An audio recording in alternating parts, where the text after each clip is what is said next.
First, I want to thank the organizers for the opportunity to speak with you this morning. It's a real pleasure and delight. And for my talk today, I know we're going to spend a great deal of time throughout the day talking about how to make technology more powerful. I want us to spend time during this talk reflecting on how technology makes people more powerful. And to do so, I actually want to take us back not 20 years, but to 1945, and to the vision of scientist Vannevar Bush and the reflections that he had at the close of World War II. As he was traveling across the Pacific, he was reflecting on the importance of computing technology during the war effort and essentially the machines of war at the time, but he was also reflecting on the state of science. And he predicted, looked forward, envisioned for our community an era where science would be able to change dramatically because of how information technology would be able to pull together the fabric of information available to us and create new ways that would support human cognition, collaboration, and discovery and innovation. And to do so, he envisioned a machine for us called the Mimics. And the Mimics would be a storehouse of the world's information, all of the documents, all the books, all of the journals associated with science. Because up until then, even though science had changed dramatically, the practice of science still was very much the same. And people would be able to come together and use this machine. It would augment their natural capabilities in terms of how they would be able to visualize information, how they would be able to see it on the screen, and it would become a surrogate memory for them. And then they would be able to follow associative trails, not traditional trails, but associative trails that mirrored how people thought through and worked through this information. Now, many people read the seminal article in The Atlantic, as we may think, but two key individuals who were influenced by this work were J.C.R. Licklider and then Douglas Engelbart. And of course, both of these individuals should be well known to this community. Licklider, of course, had most of his influence through the work that he did in this great city in creating the foundation for many, many rounds of federal investment in information and computing technologies that led eventually to the internet and the backbone of the communication infrastructures that Farnham and told us about this morning. However, they also provided the foundation for the funding for Douglas Engelbart's work at Stanford. And his, hopefully everyone has heard of the expression, the mother of all demos. And the mother of all demos at that point in time showed for us the very beginnings. It was the very first demonstration of a computer mouse, also a Cordic keyboard. It was the very first demonstration of hypermedia, hypertext, voice conferencing, and by the way, throw in a collaborative editor as well. Now, of course, as the mother of all demos, it was hung together by Scotch tape and all the way that demos work today, but he created that community that was so inspired by what these capabilities represented. Now, of course, the story of what happens after that is more well known. It ignited the valley. A bunch of people collected at this place called Xerox PARC. A bunch of folks got frustrated working for Engelbart. They went over to Xerox PARC and they worked and produced the very first commercial product, not successful commercial product, but successful product, the Xerox Star. And what that did, as this old screenshot represents, is it again captured that first fundamental, that we could create visual tools that allowed individuals to offload what they held in their head and put that on the screen, and that became more and more powerful for them. Now, this part of the story has been told from many times, many perspectives. Suffice to say that Apple and Microsoft have proved the economic vitality of these ideas. But let's continue the thread and look again about what it means for the relationship of visual computing as we go forward. So now, not only do we have visual tools that allow us to put information that we interact with in front of us, but we can start to author visual information in new ways. So we have the era of desktop publishing, again, another spin-off commercial success. But now we see a convergence. We see the connection of those initial investments all the way back to Licklider and what eventually became the internet for us, coming together around visual computing, around visual interaction and publishing, and we get the World Wide Web. And so suddenly not only do we have information that is immediately accessible to us, but we now are being able to create a new form of interactivity with that information. Now, this matters in many fundamental ways. First off, you can go and click on interact the information, but look a little bit at this screenshot. It's about do something. It's about rallying people to come together around a certain cause. The ability to reach out and form communities across this internet of information, again, harkens all the way back to Bush's initial vision. Not necessarily just scientists anymore, but how people are able to come come together and act together because of this information. Now, we have some surprises along the way.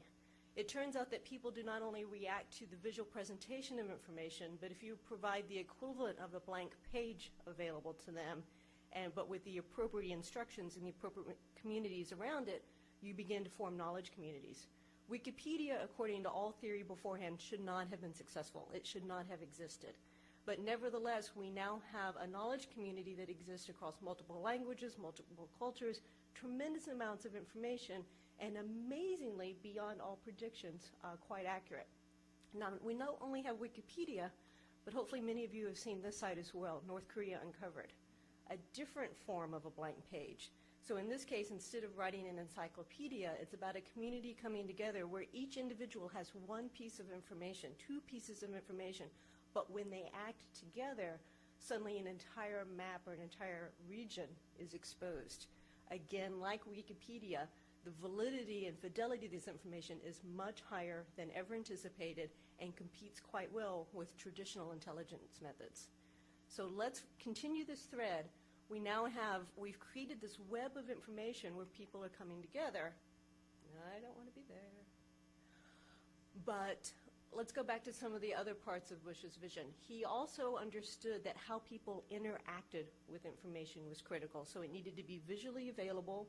You need to be able to communicate. You needed to be able to collaborate, but you needed to be able to interact with that information. Now, I suspect everyone in this room recognizes this device. The iPad. My mom was very excited to get one for Christmas. There was a wonderful panel, congressional briefing last fall called Deconstructing the iPad. And I'm shamelessly stealing information from that panel where they were able to take every component of this device and look at the long trail of federal investment and federal research that has gone into making this particular product successful. So focusing in on the human-computer interaction part of this. Oh, I do not want that audio. Can we kill Ben's audio? There we go. We love Ben, but we don't need to listen to him. All right. So let's talk about touch screens. Right. So we had the basics. Remember, we have an Engelbart in the mouse. We have the basics in the mouse. But NASA didn't want astronauts to try to use a mouse in space for some very good reasons. So initial fundamental research in the development of touch screens, and this is a particular demo from 1991 where Ben Schneiderman is demoing one of the very first touchscreen interfaces. There's also a gentleman there who visited University of Maryland around 1988 to see the results of this research. Remember, good artist copy, great artist steal. I mean that with all love and appreciation. Now let's look at zoomable user interfaces. So DARPA, back with the Command Post of the Future, wanted ways for individuals to be able to interact with complex sets of information. Again, where did interaction in visual interfaces allow new forms of cognition, new forms of collaboration, and new forms of thinking and sifting through these vast stores of information? So you had the very beginning in the mid-90s of zoomable user interfaces. Again, now something that is commonplace in our interaction with these devices. And then finally, I love the history of this around multi-touch gestures. Tremendous long history in terms of investment by federal research, in terms of looking at how one could use multiple fingers in interacting with the touchscreen. You had the Plato project at Illinois. I actually pulled up last night the 85 paper coming out of CMU that again looked at the core structures of how you would build a multi-touch gesture system. And then you have the work with FingerWorks. So this is a student on an NSF graduate fellowship working with a professor on an NSF research grant, creating multi-touch interfaces. Eventually, through the support of Delaware, they created a spin-out company called FingerWorks. FingerWorks was actually oriented towards assistive technology, so this is actually a story related to that history as well. So looking at interfaces that would make computing technology more accessible to people with disabilities, and conveniently bought in 2005 by Apple, including all the intellectual property associated with that. So I hope I've made the argument, as well as other presenters before me, that the legacy is clear, that from 1945 all the way to today, that we have a virtuous cycle of visioning coming from pioneers, coming from scientists who are able to look at the potential of these technologies and see within that vision that we can change the fabric of human society and how we interact with information together, And what we've seen, and Farnham showed the diagram as well, is this beautiful iteration of initial investment by federal research, the work becoming and showing up in the academy, initial commercial work, not necessarily successful, but then eventually commercial success. And this pattern has continued over and over again throughout all of the technologies that I've described for you today. So now with my remaining time, I want to briefly take you back to 1945 just to remind you that we're not there yet. If my daughter was in the back of the seat, Mom, are we there yet? No, we're just started. Go back to programming Scratch on your computer. So Bush didn't just talk about having the information available to us. He didn't just talk about being able to interact with that information, the kind of things that we do with Google and the kinds of things that we do with Wikipedia and so on today. He talked about how that would be the foundation for discovery, the foundation for how human beings would come together, scientists and non-scientists alike, to create new discoveries about how we understand our world today. And in this place, we're just at the first 5 minutes of that. So what are some hints that are on the horizon? Hopefully many of you have seen Patients Like Me, or you've heard about it. This is not a Wikipedia of medical science. This is creating a new fabric for medical discovery. It is individuals going together, sharing their medical symptoms, their treatments, their prognosis, and being armed and going back to their physicians and saying, well, other individuals are being more successful under a different treatment. Why am I not under that treatment? They're actually running their own clinical trials within this community. They are shaking the foundations of medical science by creating a new type of knowledge community. Speaking of medical science, also returning to the fabric of how we understand human behavior, call attention to an NSF Expedition Center that is looking at behavior imaging. Are the clues to medical challenges such as autism, PTSD, dementia, Alzheimer's, even the behavioral aspect of chronic disease hidden in an understanding of our everyday behavior? And can we create analysis of video, essentially, that is even more powerful than the X-ray and the MRI, because they hold the secrets to understanding our interactions with our physical world, our manifest indications of disease and wellness within our own bodies. And speaking of the physical world, remember to keep coming back to the question of how do we interact with this space. So whether, if anybody recognizes the screen clip from Terminator, this notion of augmented or mixed reality, that people are pretty powerful staring at these screens, but what will we be able to do when the information is completely mixed and integrated with our own physical world, either through our interactions with the present, our understandings of the past, or our ability to reflect and think about the future. Again, augmenting people's capabilities within these systems. And then finally, and I appreciated the question from the last talk, we have an obligation to understand our investment in education and the trajectory of these technologies. These technologies will not be near their potential unless people are educated in new ways of thinking, in new methods of discovery, and that becomes the foundation of our educational system as well. So these are just some snapshots of a program called Directed Discovery at Georgia Tech, where we're connecting using broadband communications and interactive technology classrooms into major laboratories across the world. This is, again, just the very beginning, that we're not teaching, the facts that are now immediately available to us in Wikipedia, but we're teaching the tools for discovery. So in closing, I think we actually have a long list of new challenges ahead of us that still harken back to that 1945 vision. We need new technologies for data acquisition that come into this fabric they're creating. We need the techniques alongside that for data analytics. We need to continuously look for new interaction and visualization paradigms that mirror and complement natural human cognitive capabilities. We're going to create new methods for collaboration and knowledge creation communities akin to what we're seeing the hint of in Patients Like Me. And then we need new strategies for education that bring the rest of human society along with the innovation of these tools so that they can reach their full potential. So thank you very much for your time today.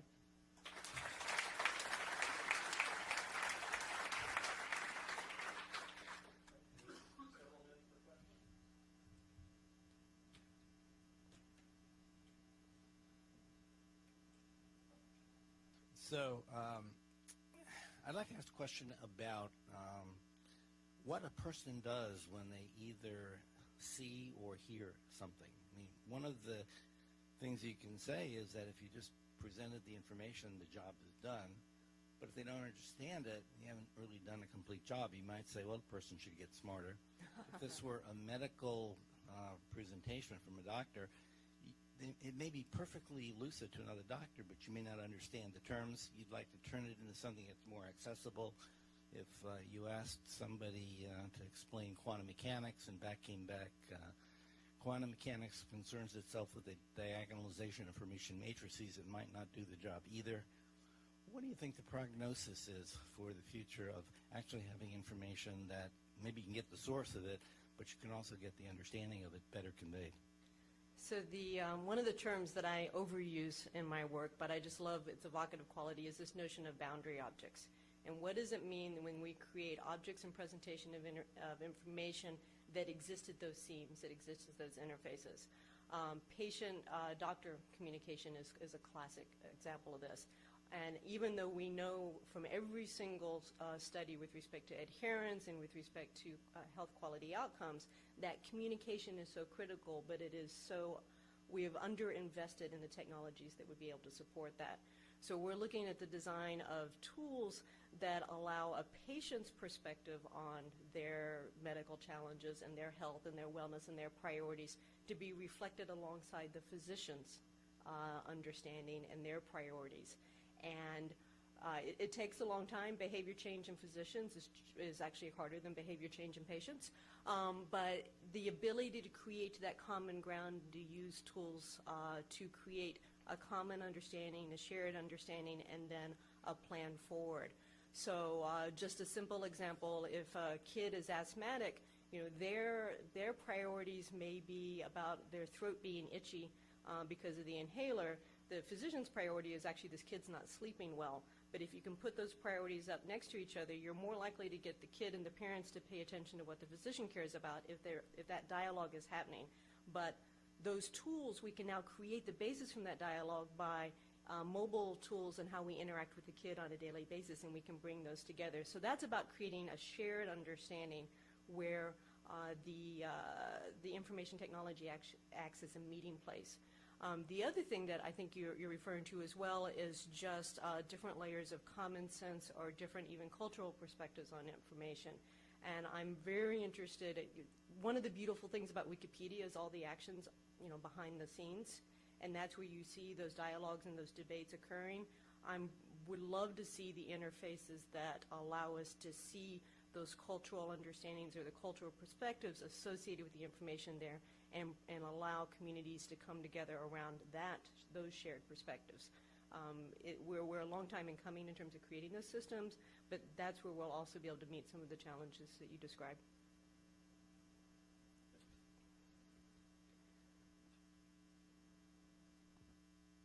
Could you just amplify a little bit on the crowdsourcing? A patient like me is a great example of people taking ownership and going back to their physician, or in the educational, creating communities where people essentially learn. But what are our opportunities for closing that loop? How do we actually gather things from that crowdsourcing and feed it back into generating the next generation of medical advances or educational advances? How do we keep the loop going?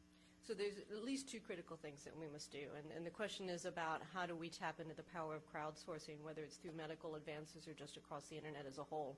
Particularly within the medical side, and again, Vannevar Bush describes this for us, is that science must change. The methods and structures of science must change. These individuals are running clinical trials within patients like me. This is not anything that NIH, I think, would ever recognize nor fund at this point in time. We have to be able to create new models and structures for how we understand health and wellness, which is above and beyond medicine and disease, and how we tap into these knowledge communities to do good science. All right? It's a little noisy what's going on in patients like me, but it shows the potential and it shows the promise. That is going to require some very difficult conversations within our community about how to fund some of those initial explorations. But Bush had it back in 1945. Science will change when you're able to bring this information together. The other thing that will have to happen, and this is, we know it will happen, but it'll still be a surprise when it manifests itself, is that we're within the first 5 minutes of what crowdsourcing will look like. Most of crowdsourcing is the equivalent to piecework in the old, fashion mills, right? And how we create economic structures that allow for higher level forms of crowdsourcing and build essentially new models of collaboration and new methods of how we do work and how we do business will allow us to create higher level and higher quality and more exciting crowdsourcing applications. I was at the World Economic Forum meeting, and they referred to a new form of economics called gig economics, which is that people don't have careers per se in the old-fashioned way, but they move from gig to gig. And this is actually a feature of our economy, but it's also looking at new structures of how work goes together. And if you're going to have a gig economics, you need sophisticated crowdsourcing mechanisms that essentially allow people to tap into those gigs and have very productive and informative careers, but nothing like the career that I thought I was going to consider when I graduated from college.